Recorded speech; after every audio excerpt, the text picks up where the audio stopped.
Maybe you are depressed and disappointed that ఎప్పుడు ప్రభా అడుగుతున్నా నాకు జరగట్లేదని. అక్కడ యాకోబు అడగకుండానే దేవుడు ఆశీర్వదించాడు, కనబడ్డాడు.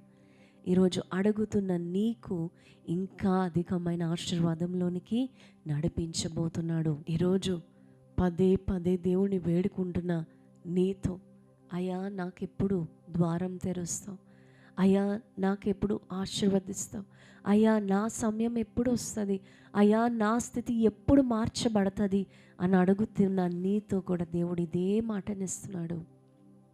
నిన్ను ఆశీర్వదిస్తానని, నీ సంతానాన్ని అభివృద్ధి పరుస్తానని, నీకు మేలు కలుగుతుందని, అన్నిటికంటే ప్రాముఖ్యంగా నీకు ఇచ్చిన ప్రతి మాట కూడా దేవుడు చెయ్యకుండా నిన్ను విడవను అన్న మాటే అన్నిటికంటే పెద్ద మాట కదండి.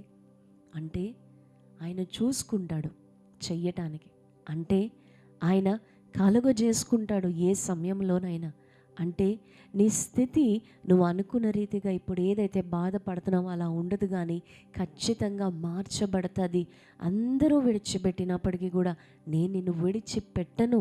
దేవుడు వాగ్దానం ఇచ్చి దాన్ని నెరవేర్చే దేవుడు అంట. హల్లెలూయా.